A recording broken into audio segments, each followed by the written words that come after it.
Hello everyone, so welcome to Crack JEE and NEET online learning platform. So I welcome you all.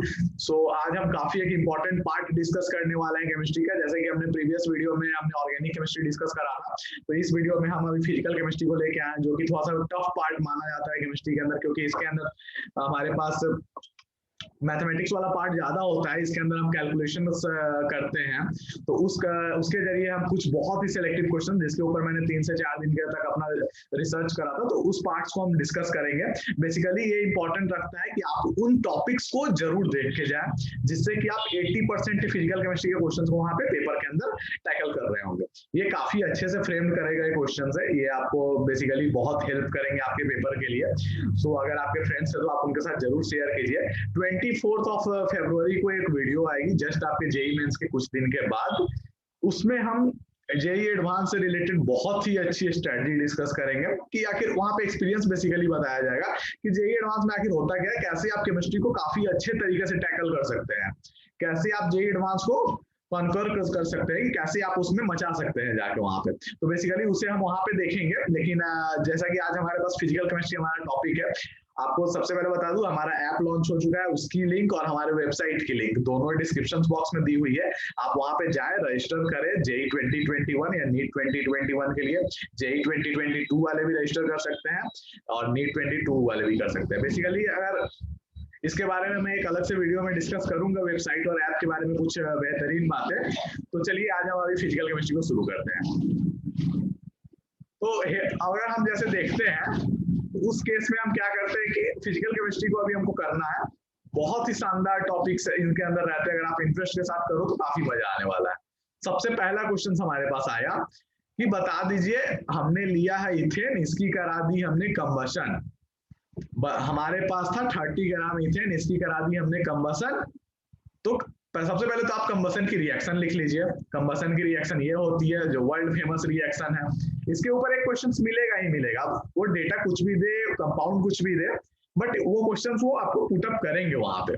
तो चलिए इस question को अच्छे समझते हैं। अब ये पूछ रहे हैं कितना वॉल्यूम ऑफ एयर चाहिए इसे कंप्लीट कंबशन के लिए। तो बेसिकली जब आपने इथेन लिया, ऑक्सीजन लिया, कार्बन डाइऑक्साइड लिया और वाटर जैसे बना हमारे पास, तो 1 मोल इथेन के लिए 3.5 मोल ऑक्सीजन लग रहा था।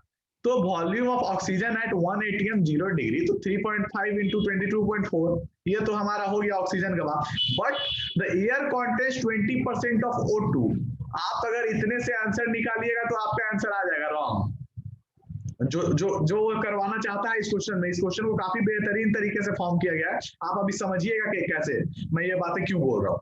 तो इन्होंने पहले लिखा है given air contains 20% of O2, तो इसे हमें नहीं लेना है, इसके 20% वाले भाग को हमें लेना है। तो इसके 20% वाले भाग पे हमने करा सॉल्व, तो ये हमारे पास आया 392, which is not in the reaction, so this is the none of these। सो यहाँ पे इस टाइप के क्वेश्चन वो फ्रेम करते हैं कंबशन वाले पार्ट में। काफी सिंपल क्वेश्चन था। अगर आपसे ये मिस होता है तो आप इस क्वेश्चन में कुछ और टिक करके आ जाओगे, और अगर आपने ये मिस नहीं भी करा तो आप फिर से इसमें फंस सकते हो, क्योंकि नन ऑफ दीज मारना बहुत ही टफ काम होता है पेपर में, क्योंकि 3 ऑप्शन को आपको छोड़ के एक ऐसे ऑप्शन को चूज करना पड़ता है जो कि नन ऑफ दीज है। ऑल ऑफ दीज रहता है तो फिर भी हम थोड़ा सोचते हैं। सो हमारे पास जो सेकंड क्वेश्चन आता है, ये भी एक बहुत ही फेमस क्वेश्चन, बाइंडिंग एनर्जी से रिलेटेड। यानी कि आपके पास ये आ गया है आपका न्यूक्लियर केमिस्ट्री वाले पार्ट से। Hydrogen like ions in the wood spectrum wavelength in the third line of Balmer series. आप उसे ध्यान से देखिए, बाल्मर सीरीज, और उसकी हमें वेवलेंथ भी दे रखी है। बहुत ही अच्छे तरीके से इन्होंने भी पूछा। तो हम सबसे पहले तो वेवलेंथ वाली रीडवर्क्स की फॉर्मूला लगाएंगे। यहां से जब हमने सॉल्व करा तो जेड की वैल्यू आ गई है हमारे पास 2। तो जब Z की वैल्यू हमारे पास आई 2, तो हमने बाइंडिंग एनर्जी कैलकुलेट करने के लिए सिंपल सा फॉर्मूला लगाया 13.6 into Z square upon N square. उस केस में हम n इक्वल टू 1 पुट करेंगे, क्योंकि हम हाइड्रोजन की बात कर रहे हैं। जब हाइड्रोजन की बात होती है तो n इक्वल टू 1 हम लेते हैं। देन आफ्टर 54.4 इलेक्ट्रॉन वोल्ट इसे सॉल्व करने पे आएगा। n 1 है तो Z square equal to 4, 36.6 into 4 is equal to 54.4। So हमारा B will be the correct answer. बहुत ही अच्छा फॉर्मूला, इसमें आपसे वो आपकी कैलकुलेटिव स्किल चेक करवा रहा है, क्योंकि आपने रीडवर्क्स को पूरा का पूरा सॉल्व करना है, तो वहां पे आपने अपनी कैलकुलेशन स्किल्स दिखा सकते हैं। जो हमारे पास थर्ड क्वेश्चन आता है, ये भी काफी बेहतरीन क्वेश्चन। इनिशियली 1 मोल आपको दिया गया है किसी रिएक्टेंट का इक्वेशन में, इक्विलिब्रियम प्रेशर आपके पास 12 atm है for the reaction carbon plus carbon dioxide plus 2 CO। Basically यहाँ पे एक उन्होंने रिएक्शन दिया, प्रेशर्स की बात हो रही है, मोल दे रखा है उन्होंने, इफिशियंसी भी कैलकुलेट करवा रहे हैं, क्योंकि ये जो इनका 50% बोलने का मतलब है, ये आपको इफिशियंसी बताना चाह रहे हैं, रिएक्शंस की इफिशियंसी। इसीलिए कहते हैं कि रिएक्शंस भी हमें समझना चाहिए कि आखिर वो बोलना क्या चाह रहे हैं रिएक्शंस के अंदर। उस केस में हमारे पास सबसे पहले हमने रिएक्शन पट से लिखा, और जैसे ही हमने लिखा इसकी सबसे पहले तो इसकी इक्विलिब्रियम से पोजीशंस लिखी है, 1 - x 1 - x 2x, ये हमारी इक्विलिब्रियम के अंदर पोजीशन है इनकी। ये इक्विलिब्रियम जब हम अटेंड कर रहे हैं तो इतना बन रहा है। अब हम देखते हैं 0.5 मोल बचा, 0.5 मोल बचा, हमारे पास 1 मोल खर्च हुआ। अब अगर टोटल हम मोल कैलकुलेट करते हैं तो 2 मोल आ जाएगा हमारे पास टोटल, 2 मोल आएगा, बट सॉरी यहाँ पे इसे हम नेग्लेक्ट करेंगे क्योंकि ये सॉलिड में है, तो हमारे पास 1.5 मोल आएगा। तो इसीलिए टोटल हम इसे ही कैलकुलेट करने में यूज करेंगे। तो 1/1.5 into 12 is equals to 8 and 0.5/1.5 हम इसीलिए प्रेशर सॉलिड की कैलकुलेट नहीं करते हैं, ये भी बात हम ध्यान रख सकते हैं। अगर हमने 2 लिया तो हमारी कैलकुलेशन गलत हो जाएगी और हम किसी और ऑप्शन को टिक करके आ रहे होंगे। तो हम उसके बाद केपी निकालते हैं, तो केपी के अंदर भी हम नेग्लेक्ट करेंगे सॉलिड वाले को, केमिकल इक्विलिब्रियम से काफी बेहतरीन क्वेश्चन उन्होंने उठाया है। तो P square carbon monoxide by PCO2 that is equals to, solve करने के बाद 16 atm, काफी सिंपल कैलकुलेशन, बट ध्यान रखने के लिए कि आपको यहाँ पे सॉलिड को देख के चलना है कि आपको सॉलिड है तो इसकी सारी चीजें आपको नेग्लेक्ट करनी है, आपको इनसे और इनसे ही काम है आपको रिएक्शन। देन हमारे पास जो आता है हमारे पास नेक्स्ट क्वेश्चन, इस क्वेश्चन के अंदर हम बात कर रहे हैं कि एक हार्ड वाटर का सैंपल देख लीजिए, सॉल्युबिलिटी प्रोडक्ट से आपके पास क्वेश्चन आ गया है आयनिक इक्विलिब्रियम के लास्ट पार्ट से। आयनिक इक्विलिब्रियम बच्चे लोग एलिमेंट्री में पढ़ते हैं, एडवांस आयनिक नहीं करते हैं। एडवांस आयनिक जेईई मेंस बहुत ही कम पूछता है, वो बफर पूछने में बिलीव नहीं करता है, बट आयनिक एडवांस बफर वाला पार्ट जेईई एडवांस का मोस्ट फेवरेट पार्ट है, उससे किसी भी साल क्वेश्चन गैप नहीं होती है, इसीलिए बफर वाले पार्ट को हम करा देंगे आपके लिए जेईई एडवांस से पहले। जेईई एडवांस के लिए एक प्रॉपर कोर्स लॉन्च होगा आपके लिए यूट्यूब के ऊपर, आप जरूर से जरूर चैनल को सब्सक्राइब करें, वीडियो को लाइक करें, अपना मोटिवेशन हमें दिखाएं जिससे हम मोटिवेट होते हैं और भी अच्छे अच्छे कंटेंट्स के लिए। जेईई एडवांस के लिए आपके लिए एक बेहतरीन कंटेंट मैंने तैयार करा है, सीरियसली। उसे करने के बाद आपको जेईई एडवांस में मजा आने वाला है। कोई क्वेश्चन आपको जेईई एडवांस की केमिस्ट्री का, बेसिकली मैं केमिस्ट्री की तो गारंटी ले ही सकता हूँ, आपको नया नहीं दिखेगा, जैसे मैं क्वेश्चंस आपके लिए फ्रेम करवाया। बहुत ही शानदार कोर्स होगा वो, दोस्तों के साथ शेयर करें, चैनल को शेयर करें दोस्तों के साथ, चैनल की सब्सक्राइब करवाएं, हमारे साथ जुड़े रहें और हमारे साथ ऐप को डाउनलोड करें, इसके बारे में हम बात करते हैं। तो यहाँ पे बेसिकली सॉल्युबिलिटी प्रोडक्ट का ये क्वेश्चन है, आप क्वेश्चन को देखिए। सबसे पहले तो KSP लिख लिया हमने इसका, कैल्शियम सल्फेट का। देन हमने KSP की हमारे पास वैल्यू दे रखी है, कैल्शियम की वैल्यू है हमारे पास, सल्फेट की हमने निकाला, आया हमारे पास 6 × 10⁻³ इस केस में हम क्या करेंगे कि जब Al2SO4 की रेशियो देखते हैं कार्बन के साथ, तो यहाँ पे हमारे पास कैटायन देख रहे हैं हम, एनायंस की मतलब आयंस के फॉर्म में हम बात करते हैं सॉल्युबिलिटी प्रोडक्ट में, और यहाँ पे 3 सल्फेट। तो यहाँ पे जब Al2SO4 की बात हो रही है और यहाँ पे ये बात कर रहे हैं कि हमें आयंस के अंदर जवाब देना है, और कंसंट्रेशन इन्होंने पूछा है Al2SO4 की, यानी कि ये बहुत ही होशियारी से कर रहे हैं। हार्ड वाटर कैल्शियम सल्फेट, अगर आपको पता नहीं होता ये इनऑर्गेनिक की चीजें हैं, अच्छे से उन्होंने इसे मिक्स करा है, काफी बेहतरीन तरीके से फ्रेम किया गया क्वेश्चन है। Then after Al2SO4 thrice 6 × 10⁻³ that is equals to 2 × 10⁻³ which is our A Agra. So A is our answer। काफी अच्छा क्वेश्चन रिवीजन के लिए। अब देखिए ये पार्ट आ गया हमारा रेडॉक्स वाला, काफी बेहतरीन क्वेश्चन।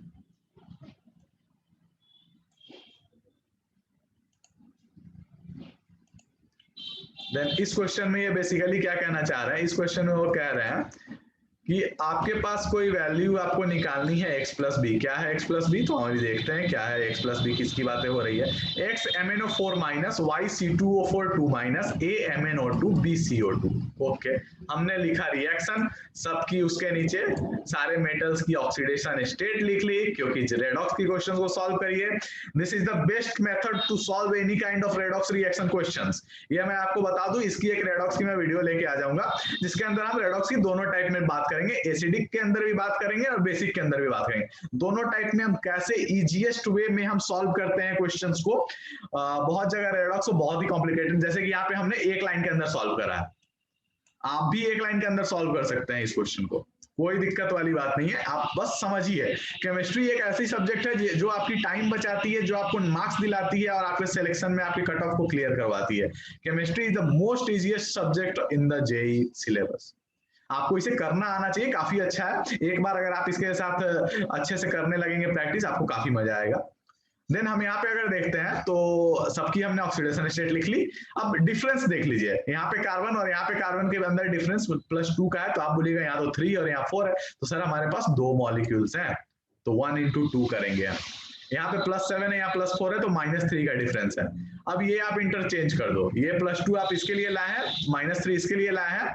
देन आफ्टर यहाँ पे हम क्या करेंगे, ये +2 आप दे दो इनको और ये -3 दे दो आप इनको, 2MnO4 - 3C2O4 आप कर दीजिए इसको balance, 2MnO2 6CO2। x + b की वैल्यू पूछी थी इन्होंने, x की वैल्यू हमारे पास 2 और b की वैल्यू हमारे पास 6। Our answer is 2 + 6 = 8। 8 हमारा आंसर है। सो आप देख रहे हैं कि काफी अच्छे तरीके से हमने सारे पार्ट्स को कवर करा है, यहाँ पे कोशिश की है हमने कि काफी अच्छे से। अब ये देखिए एक आपको theoretical based question solid state के अंदर से, काफी अच्छा क्वेश्चन है। एडजॉर्प्शन इज अकम्पेनिड बाय, अब यहाँ पे है कि आपने थ्योरी पढ़ा है कि नहीं, वो ये चेक करवा लेंगे यहाँ पे आपसे, एडजॉर्प्शन की थ्योरी आपने पढ़ी है कि नहीं। इंपॉर्टेंट थ्योरी है, इससे वो क्वेश्चंस एक ना एक क्वेश्चंस जरूर पूछते हैं। Adsorption is accompanied by the decreasing in entropy of the system, सही बात है। Decrease in enthalpy of the system, बिल्कुल सही। Decrease in free energy of the system, decrease in free energy of the system, ये भी सही है काफी हद तक। Decrease in the surface energy of adsorbent, अब एडजॉर्प्शन की बात हो रही है और decrease in surface energy of adsorbent accompanied पूछा है इन्होंने, ये भी सही है। यानी कि जब चारों ऑप्शन सही है, आप पट से डी को मार्क करिए, all are the correct option. Adsorption की थ्योरी आप जल्द रिवाइज कर लीजिएगा अगर आपने नहीं करी होगी तो, क्योंकि इंपॉर्टेंट थ्योरी है, इस पे हर साल एक क्वेश्चन आता ही है, तो ये आपके लिए +1 वाला पॉइंट है। एक और पॉइंट मैं डिस्कस करूंगा आपके साथ, बहुत ही इंपॉर्टेंट। देन हमारे पास एक बहुत ही शानदार फिर से न्यूक्लियर केमिस्ट्री के अंदर से एक और क्वेश्चन आया है, इसे आप केमिकल काइनेटिक्स में भी मान सकते हैं, केमिकल काइनेटिक्स का ये पार्ट होता है। एक आपके पास रेडियो न्यूक्लियड है जो कि डीके कर रहा है ए से बी और सी में, अल्फा एंड बीटा इमिशंस हो रहा है इनके अंदर, ठीक बात है। Half life of for the decay are the 20 and 60 minute, okay half life की आपने बात कर ली। अब टाइम बता दीजिए ए को डीके करने के लिए 93.75%, ओके इस क्वेश्चन को कैसे सॉल्व करें। आपकी इमिशन हो रही है ए से बी और सी में, अल्फा इमिशन है ये और ये बीटा इमिशन है, ठीक है। आप दोनों के लैम्डा को लिखिए, लैम्डा को आपने लिखा लैम्डा या फिर आप बेसिकली इसे के बोल दीजिए 0.693 टी हाफ ओवरऑल। अब टी हाफ 1 टी हाफ 2 आपने लिखा, ये आपका कैंसिल हो जाएगा, यहाँ से यहाँ कॉमन लेके आपने कैंसिल करा, आपके पास बचा 1/t overall, 1/t20 + 1/60 = 1/t overall 4/60।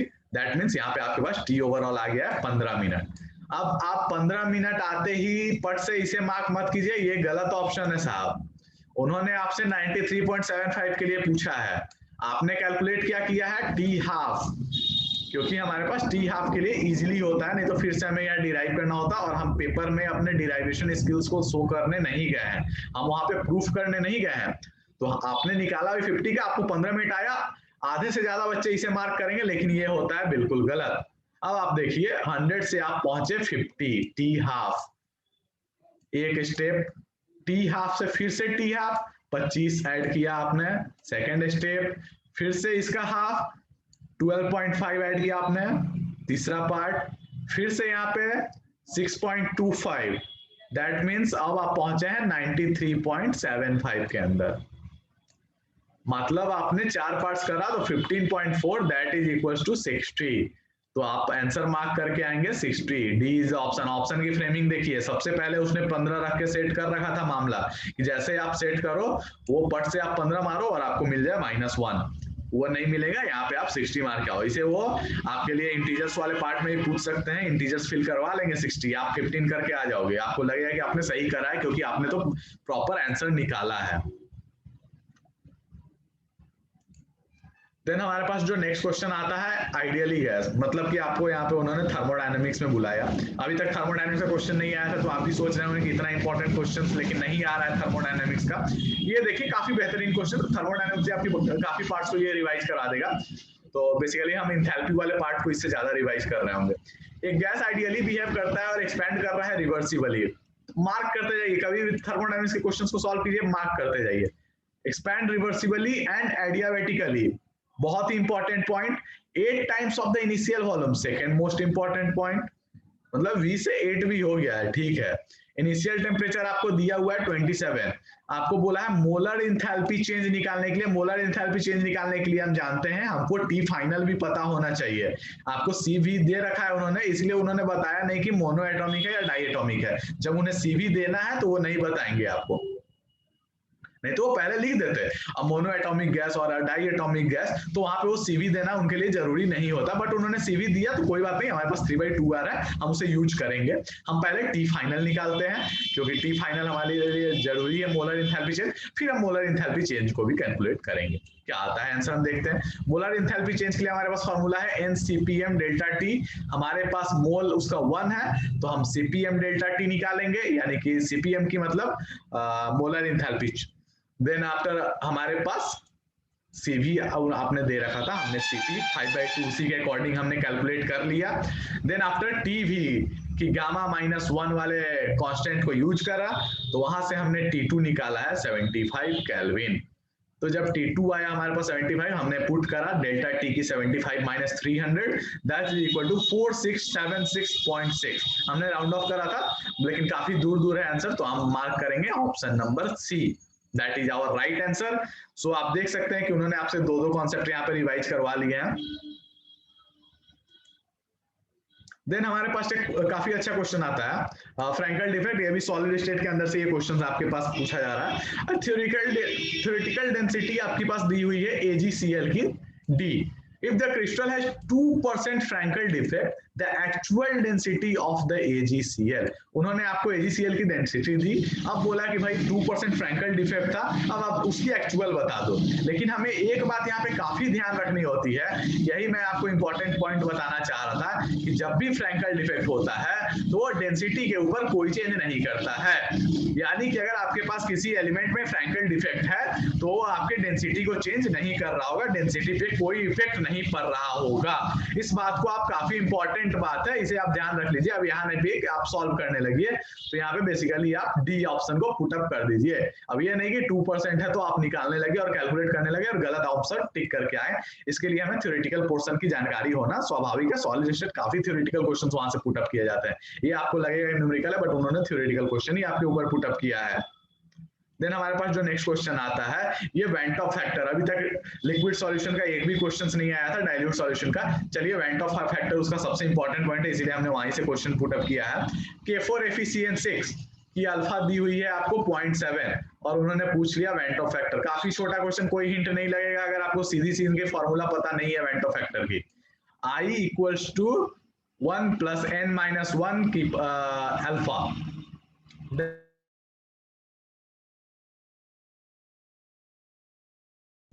तो वेट ऑफ फैक्टर के अंदर ये काफी इंपॉर्टेंट पॉइंट आपके लिए मायने रखता है कि आपको उसकी फॉर्मूला पता होना चाहिए। काफी सिंपल फॉर्मूला उसने पूछा है, अगर आपको फॉर्मूला पता नहीं हो तो एक इजी सा क्वेश्चन आपसे मिस हो जाएगा। कुछ नहीं करना था, 1 + n-1 अल्फा। अब n आपको कैसे पता चलेगा, तो n is basically your n की वैल्यू यहाँ पे 4 है, तो देन 1 + 4 अल्फा इक्वल टू 1 + 4 × 0.7 3.8। आपको कोई भी डाउट है, आपको कोई भी वीडियो में सजेशन देना है कि आपको यहाँ पे कुछ करेक्शंस बुझा आपको सजेस्ट करना है या फिर आपको कोई भी वीडियो से रिगार्डिंग आपको सजेशंस देना है, we would love to see them in the comment box. आप कमेंट जरूर कीजिए। आपको कैसा लगा ये वीडियो, काफी अच्छा लगा तो बताइए हमें कैसा लगा। और और भी ऐसे कई तरह के वीडियो आपके लिए हमने प्रिपेयर कर रखे हैं, तो आपको टाइम टू टाइम उसे मिल जाएगा आपको देखने के लिए, आपकी प्रिपरेशन को काफी अच्छे तरीके से ले जाने के लिए और आपको आपके जर्नी के सक्सेस तक पहुंचाने के लिए हम तब तक आपके साथ बने हुए हैं जब तक कि आपको आपकी ड्रीम कॉलेजेस में हम ना पहुंचा दें। हमने इसके ऊपर भी एक वीडियो बनाया था कि कैसे लोगों को ड्रीम कॉलेज नहीं मिलते हैं और क्या करने पे हमें मिलते हैं। आप उस वीडियो को भी जरूर जाके देखिए, काफी इंटरेस्टिंग वीडियो है। सो तब तक के लिए see you, all the best and जय हिंद।